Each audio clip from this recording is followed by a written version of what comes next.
Hello बच्चों, अस्सलाम वालेकुम and welcome back to my channel.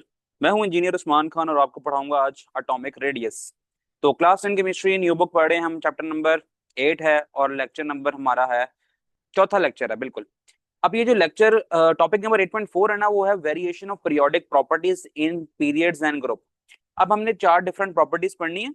तो चार डिफरेंट प्रॉपर्टीज को मैं डिवाइड करूंगा चार मुख्तलिफ वीडियोस में, क्योंकि मैंने आपको डिटेल से हर हर चीज समझानी है, हर सारे कॉन्सेप्ट क्लियर करवाने हैं। तो मैं नहीं चाहता कि एक लेक्चर बहुत लंबा हो जाए फिर आप पढ़ते पढ़ते बोर हो जाएं। तो हम हर लेक्चर की वीडियो 10 से 12 मिनट 10 से 12 मिनट की वीडियो करेंगे, इससे बड़ी नहीं करेंगे। तो आपको चार वीडियोस के अंदर ये चार टॉपिक्स मिलेंगे। अगर आप इस वीडियो पर आए हैं तो अगर आपने सारे टॉपिक समझना है तो एक के बाद एक वीडियो अपलोड हो जाएगी, तो आपने इनको तरतीब से समझ लेना है। शर्त यही है कि तरतीब से समझ लें। और मैं पहले लेक्चर में सिखाऊंगा आपको कि किस तरह हम क्या बेसिक पॉइंट लेके चलेंगे जो कि सारी प्रॉपर्टीज में इस्तेमाल होगा। तो बहरहाल हम इंट्रोडक्शन करते हैं। ये तो पहली दो लाइंस लिखी हुई है, यहाँ से लेकर यहाँ तक पढ़ लेते हैं और फिर देखते हैं आगे एटॉमिक रेडियस को। स्टार्टिंग में हमसे कहता है periodicity in the properties of element occur due to recurrence of similar electronic configuration in the outer most shell. अब ये जिक्र हो रहा है आउटर मोस्ट शेल के बारे में, और ये वही जिक्र हो रहा है पीरियोडिसिटी का कि मैं बार बार पहले तीन लेक्चर्स में इस लफ्ज का मतलब समझा के आ चुका हूँ। वो मतलब मैंने ये समझाया है कि जो केमिकल प्रॉपर्टीज होती है ना वो एलिमेंट्स की, वो डिपेंड करती हैं उनके आउटर मोस्ट शेल के अंदर कितने इलेक्ट्रॉन्स हैं। आउटर मोस्ट शेल कौन सा होता है? सबसे आखिरी वाला शेल जिसने बॉन्डिंग में पार्टिसिपेट करना होता है। तो जो जितने भी सिमिलर टाइप ऑफ आप कह लेंगे एलिमेंट्स है ना, जिनके आउटर मोस्ट शेल में ना एक जैसे इलेक्ट्रॉन्स हों, तो उनको हम ना एक ही ग्रुप में अरेंज कर लेते हैं। अगर ग्रुप वन की बात करें, ग्रुप वन को हम ग्रुप वन क्यों कह रहे हैं? क्योंकि इसमें वो एलिमेंट्स हैं, वो एलिमेंट्स हैं जिनके एटम के आउटर मोस्ट शेल के अंदर एक एक इलेक्ट्रॉन है। तो उन सब की केमिकल प्रॉपर्टीज एक जैसी होंगी। तो ग्रुप टू वालों की बात करें, ग्रुप टू क्यों कह रहे हैं उसको? क्योंकि उन सारे एलिमेंट्स के अंदर जो जो एटम्स होंगे, हर एलिमेंट के हर बहुत सारे एटम्स होंगे, तो जितने भी एटम्स हैं उन सब के आउटर मोस्ट शेल के अंदर दो दो इलेक्ट्रॉन्स हैं, तो उन सब की केमिकल प्रॉपर्टीज एक जैसी होंगी। ये बातें मैं बार बार करके आ चुका हूँ। जिस तरह अब ये ग्रुप वन की बात करें हम, इन सब के आउटर मोस्ट शेल में एक इलेक्ट्रॉन है। ग्रुप टू की बात करें, इन सब के आउटर मोस्ट शेल के अंदर दो इलेक्ट्रॉन्स है। तो इन सब की केमिकल प्रॉपर्टीज, इन सारों की केमिकल प्रॉपर्टीज एक जैसी होंगी, इन सारों की केमिकल प्रॉपर्टीज एक जैसी होंगी, क्योंकि वो डिपेंड कर रही है आउटर मोस्ट शेल के ऊपर। ये मैंने बार बार बात की थी हर लेक्चर के अंदर, तो यहाँ पर भी मैंने आपको बता दी पीरियोडिसिटी का मतलब क्या होता है। तो जी ठीक है, यहाँ तक बात क्लियर हो गई। अब हम चलते हैं, रजिस्टर खोल लेते हैं और यहाँ पर आप समझते हैं कि एटॉमिक रेडियस हमें क्या बता रहा है। फिर ये जितना भी कुछ है ना, यहाँ से मैं आपको मार्किंग मार्किंग करवा दूंगा कि आपने क्या क्या इसमें याद करना है, लेकिन हम बेसिक कॉन्सेप्ट को लेकर चलते हैं। यहाँ से एक चीज आप याद कर लो, मैं कुछ एलिमेंट्स पकड़ूंगा। यहाँ तक तो आपको पता है कि अगर हम इस तरह जाएंगे हॉरिजॉन्टली तो हम इसको बोलेंगे पीरियड्स। अगर हम इस तरह जाएंगे वर्टिकली तो हम इसको बोल देंगे क्या? ग्रुप्स। अगर आपने स्टार्टिंग के लेक्चर्स लिए हुए हैं तो आपको तो पता होगा ये बात, सारी बातें हम पहले से यही करके आ चुके हैं इसी पीरियोडिक टेबल को लेते हुए। ये आप ही की बुक में बना हुआ है पीरियोडिक टेबल चैप्टर नंबर 3 के ऊपर। इसी टेबल को लेते हुए हमने सारे कॉन्सेप्ट क्लियर किए थे अपने। बहरहाल आपको अब याद होगा कि जो हॉरिजॉन्टली है वो पीरियड्स होते हैं, जो वर्टिकली हैं वो ग्रुप्स होते हैं।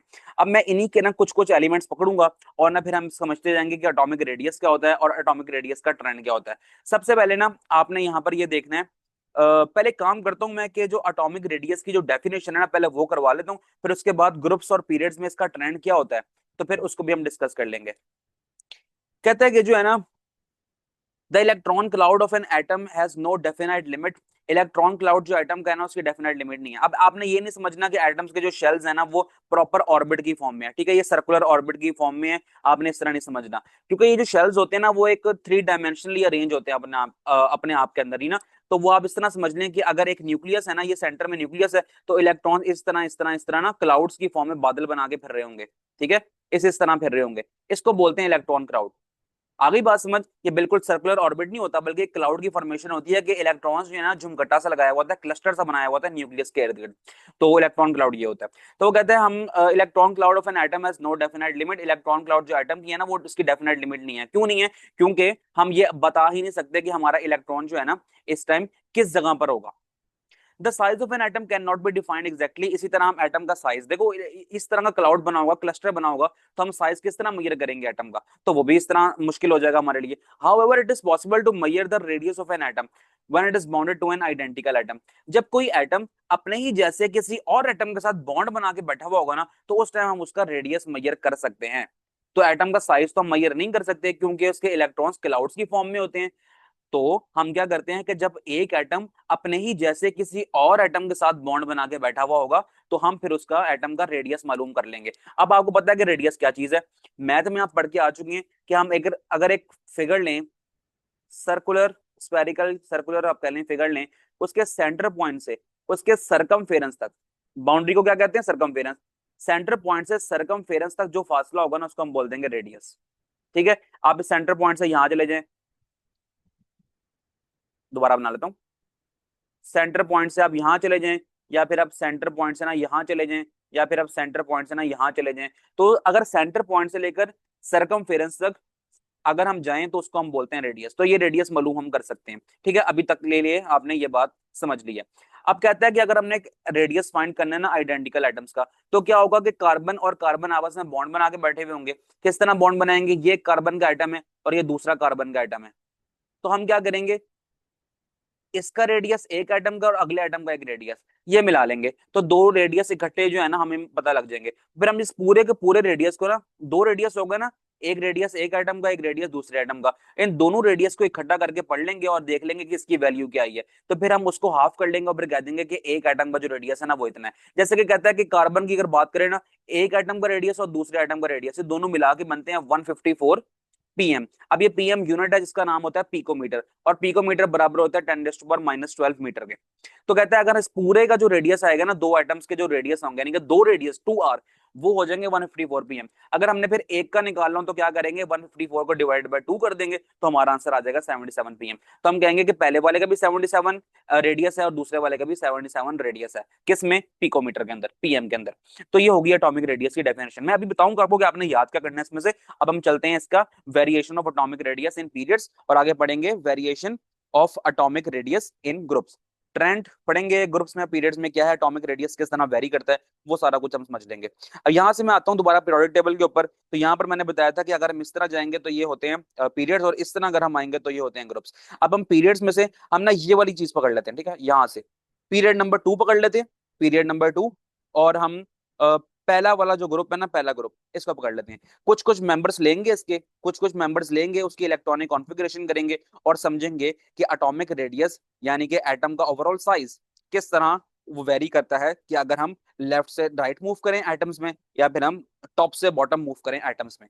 अगर हम left to right in a period move करें, या फिर top to bottom in a group हम जाएं, तो हमारा एटॉमिक रेडियस किस तरह वेरी करता है, एटॉमिक रेडियस पे क्या इंपैक्ट आता है, एटम के रेडियस किस तरह चेंज होते हैं। चलो भाई, एटॉमिक रेडियस समझने के लिए ना मैंने आपको कहा था कि मैं दूसरा पीरियड लूंगा। अब दूसरे पीरियड का जो पहला मेंबर है ना वो है लिथियम। ठीक है, एल आई लिथियम। इसका जो एटॉमिक नंबर होता है ना वो 3 होता है। मैं करता हूँ अब इसकी यहाँ पर electronic configuration. Electronic configuration lecture number 2 में मैंने आपको समझाई थी कि क्या होती है। ठीक है, वो अगर आपको याद है अभी तक तो बहुत अच्छी बात है, नहीं याद है तो आपने लेक्चर नंबर 2 देख लेना, मैं दोबारा नहीं जाऊंगा उसकी तरफ, टाइम बहुत लग जाएगा। पहले ही वो लेक्चर 52 मिनट्स का हो गया, बच्चे कमेंट कर रहे होते हैं कि सर लेक्चर छोटा करें। मैं किस तरह लेक्चर छोटा करूं, मैंने तो ईमानदारी से सारा कुछ पढ़ाना है ना आपको, हर एक चीज समझानी है। तो मेरे लिए मुश्किल है लेक्चर छोटा करना, लेकिन फिर भी मैं कोशिश करता हूँ। तो आपने क्या करना है, पिछली वीडियो देख लेनी है ताकि इलेक्ट्रॉनिक कॉन्फ़िगरेशन वाला कॉन्सेप्ट क्लियर हो जाए। तो यहाँ पर मैं जस्ट इलेक्ट्रॉनिक कॉन्फ़िगरेशन करूंगा और एटॉमिक रेडियस समझाऊंगा। तो मैंने फिर ये एलिमेंट पकड़ा है, ये देख सकते हो आप, लिथियम। लिथियम का एटॉमिक नंबर है 3, तो मैंने ये एलिमेंट लिया। फिर मैं ये बेरिलियम लूंगा, फिर मैं बोरोन लूंगा, कार्बन लूंगा। Across the from left to right across the period जाऊंगा, लेफ्ट टू राइट पीरियड में मूव करूंगा। फिर मैं टॉप टू बॉटम भी ग्रुप में मूव करूंगा, एक दो एलिमेंट्स लेके बस। ठीक है, अब लिथियम और बेरिलियम पकड़ लेते हैं और यहाँ से लिथियम और सोडियम ले लेते हैं। पीरियड में हमारे पास ये दो मेंबर्स ले लेंगे और ग्रुप में हम ये दो मेंबर्स ले लेंगे। इतने इतने ही हिस्से से ना सिर्फ चार नहीं बल्कि 3 बनते हैं। इन 3 ही एलिमेंट्स से हम ट्रेंड समझ लेंगे कि हमारा एटॉमिक रेडियस का ट्रेंड क्या होता है, एटॉमिक रेडियस किस तरह लेफ्ट टू राइट मूव करें तो चेंज होता है, और टॉप टू बॉटम ग्रुप में अगर मूव करें तो किस तरह चेंज होता है। लिथियम की जो इलेक्ट्रॉनिक कॉन्फ़िगरेशन होती है ना वो होती है 1s2 और 2s1। इसका मैं अगर एटम का स्ट्रक्चर बनाऊंगा तो वो किस तरह बनेगा, वो इस तरह बनेगा, मैं सेंटर में बना दूंगा न्यूक्लियस, इसके पास एक और दो दो शेल्स हैं। ये हो गया इसका पहला शेल और ये हो गया इसका दूसरा शेल। अच्छा, ये दो शेल्स बना लिए हमने लिथियम के, क्योंकि दो शेल्स बनते हैं according to the electronic configuration. और पहले शेल के अंदर हमारे पास कितने हैं, 2 इलेक्ट्रॉन्स है, तो 2 इलेक्ट्रॉन्स मैंने यहाँ लगा दिए, कहीं पर भी लगा दो आप। और दूसरे शेल के अंदर एक इलेक्ट्रॉन है, मैंने यहाँ पर लगा दिया। अब ये देखो ग्रुप 1 का मेंबर है ना, तो आप इससे आइडिया लगा लो कि इसके आउटर मोस्ट शेल में एक इलेक्ट्रॉन है। तो ये वाली बात भी हमने यहाँ पर प्रूव कर ली है। अच्छा जी, इसके अलावा देखते हैं मजीद।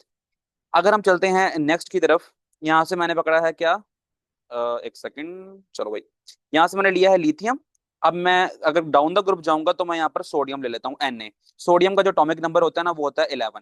ठीक है, तो हम इसकी कर लेते हैं यहाँ से। यहाँ पर लिखते हैं हम सोडियम Na, नंबर क्या है 11।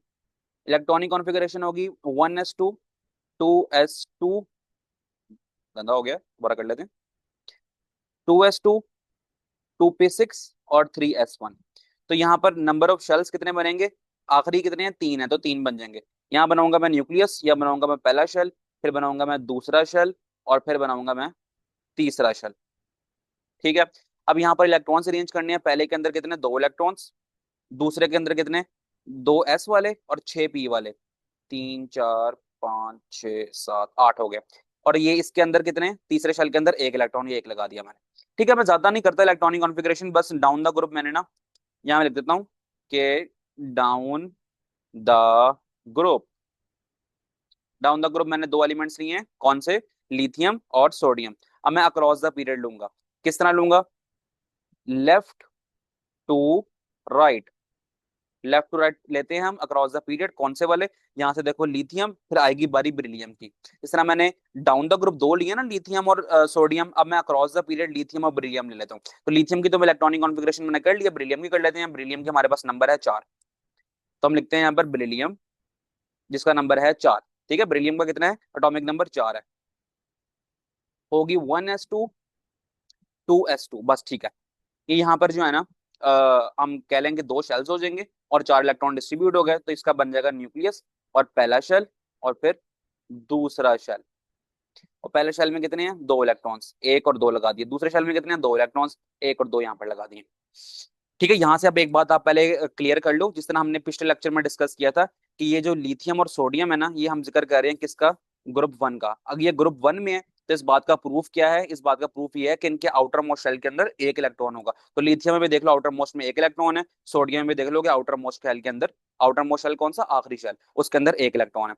अगर हम जाएंगे उस तरफ, तो हम देख लें कि जो बेरिलियम है, बेरिलियम कौन से ग्रुप का मेंबर है, बेरिलियम है दूसरे ग्रुप का मेंबर। तो इसके आउटर मोस्ट शेल में कितने इलेक्ट्रॉन्स होने चाहिए, 2। तो देख लो 2 हमने यहाँ पर प्रूफ कर लिया, ये वाला, ये वाला। ठीक है ना, पता लग गया ना, गंदा हो गया थोड़ा सा, यहाँ पे हटा लेते हैं इसको, this one and this one. ठीक है, ये 2 इलेक्ट्रॉन्स हो गए इसके आउटर मोस्ट शेल में, तो ये बात भी हमने प्रूफ कर लिया। और एक बात हम और पढ़ के आए थे कि अगर हम बात करें पीरियड्स की, अगर हम बात करेंगे इस वाले पीरियड की जो कि सेकंड पीरियड है, तो इनके पास 2 शेल्स होंगे।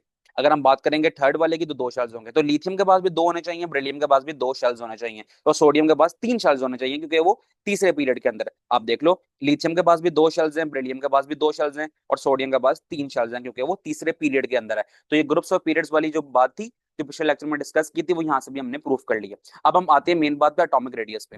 एटॉमिक रेडियस हमें क्या समझाता है कि अगर हम जाएं from left to right in a period, यानी कि हम जाएं लिथियम से बेरिलियम की तरफ, लिथियम से बेरिलियम की तरफ, या और आगे भी, हम और आगे जाने की जरूरत नहीं है अभी, हमें लिथियम से बेरिलियम की तरफ ही रहते हैं हम। तो आप देखो कि यहाँ पर ना आउटर मोस्ट शेल के अंदर ना 1 इलेक्ट्रॉन है लिथियम में, लेकिन जब बेरिलियम की बात करेंगे तो आउटर मोस्ट शेल के अंदर ना 2 इलेक्ट्रॉन्स हैं। ठीक है, जब 2 इलेक्ट्रॉन्स हैं, इसका मतलब है कि यहाँ पर ना नंबर ऑफ प्रोटॉन्स भी इंक्रीज कर रहे हैं। लिथियम में नंबर ऑफ प्रोटॉन्स कितने हैं, यहाँ पर टोटल 3 है। ठीक है, और बेरिलियम में नंबर ऑफ प्रोटॉन्स कितने हैं, 4 है, क्योंकि ये डील कर रहा है एटॉमिक नंबर को। एटॉमिक नंबर क्या बताता है, नंबर ऑफ प्रोटॉन्स, और जितने नंबर ऑफ प्रोटॉन्स होंगे उतने ही नंबर ऑफ इलेक्ट्रॉन्स होंगे। तो हमने इसलिए इलेक्ट्रॉनिक कॉन्फ़िगरेशन में इलेक्ट्रॉन्स शेल के अंदर अरेंज कर लिए। और अगर हम बात करेंगे प्रोटॉन की, तो इस न्यूक्लियस के अंदर, इस न्यूक्लियस के अंदर कितने प्रोटॉन्स हैं, 3 हो गए। ठीक है, यहाँ तक बात। अब ये जो तीन हमारे पास है ना न्यूक्लियस के अंदर प्रोटॉन्स, 3 प्रोटॉन्स, और यहाँ पर प्रोटॉन्स कितने, बेरिलियम में, बेरिलियम में प्रोटॉन्स होंगे 4, इलेक्ट्रॉन्स भी 4 और प्रोटॉन्स भी 4। ठीक है, यहाँ पर हो जाएंगे 4 प्रोटॉन्स। प्रोटॉन्स के ऊपर होता है प्लस चार्ज, इसलिए मैंने न्यूक्लियस के ऊपर प्लस चार्ज डाला है। इलेक्ट्रॉन पे होता है नेगेटिव चार्ज। अब वो एटॉमिक रेडियस हमें ये समझाता है कि अगर हम लेफ्ट टू राइट जाएंगे, तो ये जो न्यूक्लियस है ना, ये आउटर मोस्ट शेल इलेक्ट्रॉन को ना अपनी तरफ अट्रैक्ट करेगा, खींचेगा। ठीक है, खींचेगा। सिमिलरली ये जो न्यूक्लियस है वो इस इलेक्ट्रॉन को भी खींचेगा और इस इलेक्ट्रॉन को भी खींचेगा, अट्रैक्ट करेगा अपनी तरफ। स्पेलिंग गलत हो गया, लिख लेते हैं क्या है, ATTRACT, अट्रैक्ट करेगा। ठीक है, अब यहाँ गौर करना है कि लिथियम और बेरिलियम की अट्रैक्शन में क्या फर्क है। लिथियम का जो न्यूक्लियस है ना, उसके पास 3 प्रोटॉन्स, यानी कि प्रोटॉन्स कम है। बेरिलियम का जो हमारे पास न्यूक्लियस है ना, उसके पास प्रोटॉन्स हैं 4। तो जितने ज्यादा प्रोटॉन्स उतने ही जोर से अट्रैक्ट करेंगे आउटर मोस्ट शेल के इलेक्ट्रॉन्स को। तो अगर वो जोर से अट्रैक्ट करेंगे तो इस बात का मतलब ये हुआ कि जितना जोर से अट्रैक्ट करेंगे तो उतना ही एटम का साइज जो है ना वो छोटा होता जाएगा। देखो कोई चीज हमें दूर से खींच रही है, ये न्यूक्लियस जो है वो एटम्स को अपनी तरफ खींच रहा है, तो क्या करेंगे ये शेल एटम करीब करीब, इलेक्ट्रॉन्स करीब करीब आएंगे न्यूक्लियस के, तो ये शेल्स भी करीब करीब आएंगे न्यूक्लियस के, तो एटम का साइज इतना छोटा होगा। अगर हम मजीद बेरिलियम से अगले वाले एलिमेंट पे जाएं, बोरॉन की तरफ, तो बोरॉन के पास जो है ना 5 होते हैं, तो उसके पास नंबर ऑफ प्रोटॉन्स 5 हो जाएंगे, तो 5 प्रोटॉन्स ऐसे होंगे जो कि आउटर मोस्ट शेल के इलेक्ट्रॉन्स को अपनी तरफ खींचेंगे। जब वो न्यूक्लियस आउटर मोस्ट शेल के इलेक्ट्रॉन्स को अपनी तरफ खींचेंगे तो इसकी बिना पर एटम सिकुड़ जाएगा और उसका साइज छोटा हो जाएगा। तो हम कहते हैं कि अक्रॉस द पीरियड अगर हम जाएं, across the period, across the period अगर हम जाएं फ्रॉम लेफ्ट टू राइट, तो हम क्या इफेक्ट होगा, प्रोटॉन्स इंक्रीज करने की वजह से, due to increase in the number of protons, या फिर आप ये कह लें प्रोटॉन्स इंक्रीज करने की वजह से जो न्यूक्लियस का चार्ज है, जिसको हम न्यूक्लियर चार्ज कहेंगे या न्यूक्लियर फोर्स कहेंगे, वो भी इंक्रीज होती जा रही है। जब वो इंक्रीज हो रही है तो वो क्या कर रही है, एटम के साइज को छोटा कर रही है। तो एटम का साइज पहले बड़ा था, एटम का साइज बड़ा होगा, फिर छोटा होगा, फिर और पीरियड में हम जाएंगे और छोटा होगा, फिर और जाएंगे तो और छोटा होगा। अब क्यों साइज छोटा हो रहा है, ये बातें मैंने क्लियर कर दी हैं, क्योंकि नंबर ऑफ प्रोटॉन्स इंक्रीज करते जा रहे हैं। अगर हम लेफ्ट राइट पीरियड में जाएंगे, जब प्रोटॉन्स के नंबर इंक्रीज कर रहे हैं तो वो क्या कर रहे हैं, न्यूक्लियस को मजीद स्ट्रॉन्ग कर रहे हैं। जब न्यूक्लियस स्ट्रॉन्ग हो रहा है तो फिर वो आउटर मोस्ट शेल को अपनी तरफ और ज्यादा जोर से खींच रहा है, जिसकी बिना पर एटम सुकड़ रहा है तो वो छोटा हो रहा है। चलो भाई, अगर हम बात करें किसकी, अगर हम बात करें ऊपर से लेकर नीचे तक, जिसको हम कहते हैं डाउन द ग्रुप, अगर हम बात करें down the group, down the group की अगर हम बात करेंगे तो आप देखो ऊपर लिथियम है नीचे सोडियम है, ठीक है। इसी को आप गौर से जरा देखने की कोशिश करनी है आपने कि लिथियम है ना, लिथियम के पास कितने शेल्स हैं, लिथियम के पास हैं 2 शेल्स। सोडियम के पास कितने, सोडियम के पास हैं 3 शेल्स।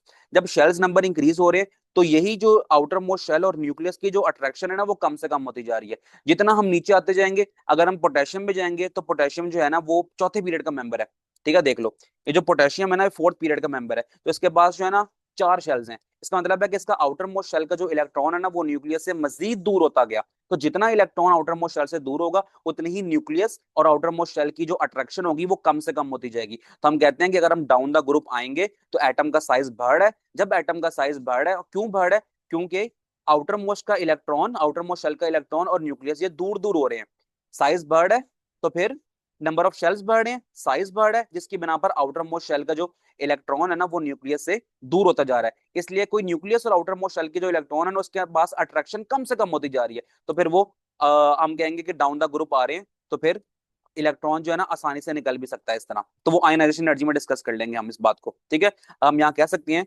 डाउन द ग्रुप होने की बरकतें क्या हैं, वो ये हैं कि नंबर ऑफ शेल्स इंक्रीज हो रहे हैं। अभी हमने देख लिया लिथियम में 2 शेल, पोटेशियम और सोडियम के अंदर 3 शेल्स। आगे पोटेशियम में जाएंगे तो वो 4 शेल, क्योंकि वो चौथे पीरियड का है, सोडियम तीसरे पीरियड का है तो 3 शेल, लिथियम दूसरे पीरियड का है तो 2 shell. Number of shell increases, ठीक है, और size of atom increases.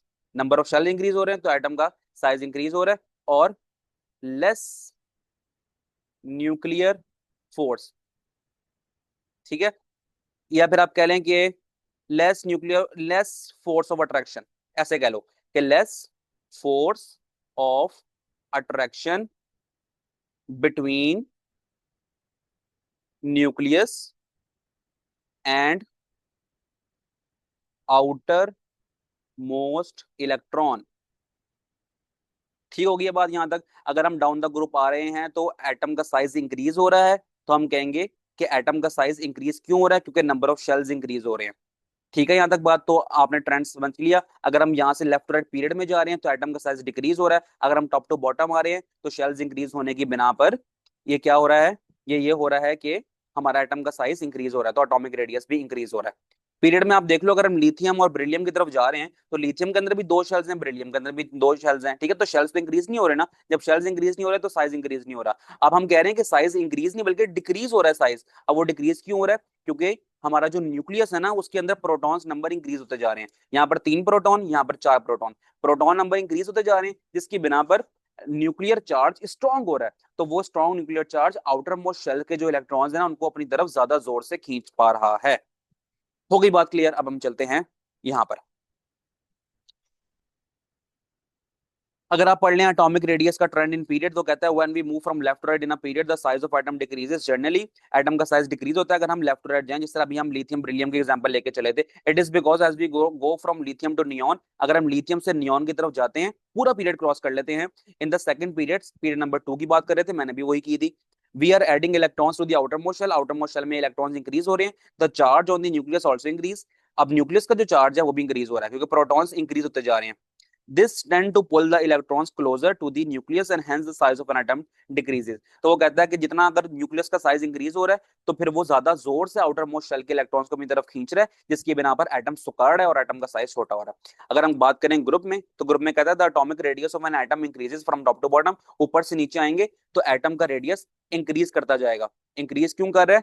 It is because the new shell is being added, के नए से नए शेल्स इंक्रीज हो रहे हैं। पहले पीरियड के अंदर एक शेल, दूसरे पीरियड के अंदर दो शेल, तीसरे पीरियड के अंदर तीन शेल। ठीक है, यहाँ पर बात करो, अगर हम इस तरह ग्रुप में आ रहे हैं ना, तो लिथियम के पास एक शेल है, सोडियम के बाद दो शेल है, पोटेशियम के बाद तीन शेल है। जब शेल्स इंक्रीज होंगे तो क्या होगा? आपका जवाब होगा कि एटम का साइज इंक्रीज होगा। जब एटम का साइज इंक्रीज होगा तो क्या होगा? एटम का रेडियस भी इंक्रीज होगा। ठीक है, अब आप ये देख लो कि फर्स्ट ग्रुप एलिमेंट्स लिखे हुए हैं, number of electrons in the inner shell लिखे हुए हैं और एटॉमिक रेडियस लिखा हुआ है इनका।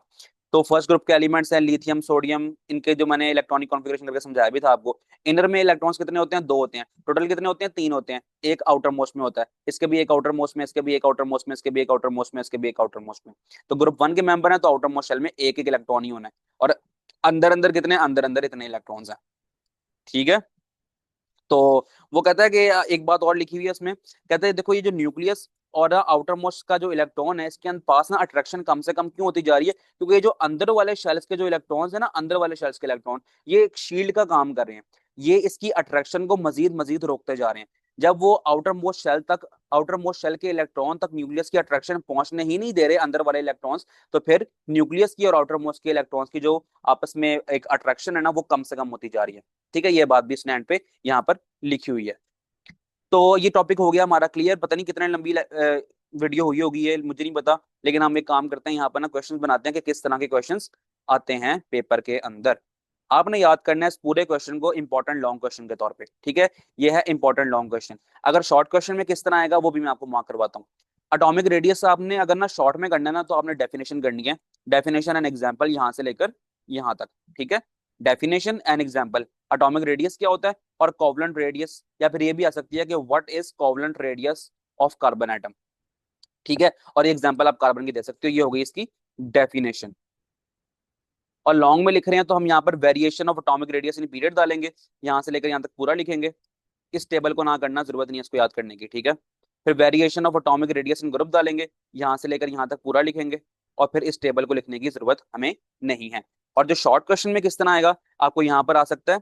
देखो ग्रुप में पढ़ो, the atomic radius of an atom increase from top to bottom in a group. यहाँ पर लिखा होगा वाई, ऐसा क्यों होता है? Why the atomic radius of an atom increase from top to bottom in a group. एक क्वेश्चन शॉर्ट में अलग से आ सकता है, कॉन्सेप्चुअल, जो आपने यहाँ से लेकर यहाँ तक लिखना है। इसके इसी तरह आप पीरियड में भी आ जाओ। when we move from left to right in a period the size of an atom decreases, तो स्टार्ट में लिख लो why। why ऐसा क्यों होता है? why when we move from left to right in a period the size of an atom decreases, ऐसा क्यों होता है? तो आपने इसका जवाब यहाँ से लेकर यहाँ तक लिखना है। ठीक है, अलग अलग मैंने शॉर्ट बता दिए और लॉन्ग भी बता दिया आपने क्या आना है। अलग से आ जाएगा explain the trend of atomic radius in period, explain the trend of atomic radius in group. ये भी शॉर्ट आ सकता है। और जो मैंने वाई करके क्वेश्चन बनाए हैं ये इस तरह भी आ सकते हैं, लिखने आपने फिर सारे सारे। तो आप कर लो इसको, ओवरऑल याद कर लो, पहला पैराग्राफ पढ़ने की जरूरत नहीं है। तो मैं यहाँ लिख देता हूँ इंपॉर्टेंट लॉन्ग क्वेश्चन भी है ये। ठीक है, बच्चे पूछ रहे थे सर बताएं तो सही क्या याद करना है, तो मैं अक्सर भूल जाता होता हूँ, लेकिन मैं आपको यहाँ बता रहा हूँ, मुझे याद आ गया थी बात ये। अब आपसे मिलते हैं हम नेक्स्ट टॉपिक जो कि है आयोनाइजेशन एनर्जी। अपना ख्याल रखें, वीडियो को लाइक करें, पसंद आ रहा है तो इस तरतीब से सारे लेक्चर देखते आओ। मैंने बहुत मेहनत की है, चैप्टर के अंदर हर चीज समझाने की कोशिश की है। तो तरतीब से देख लोगे चैप्टर नंबर 8 की, तो आपको मैं कहता हूँ कि मसला ही नहीं होने लगा इस चैप्टर के अंदर वो किसी भी किस्म का। ठीक है, तो अपना ख्याल रखें। अल्लाह हाफ़िज़।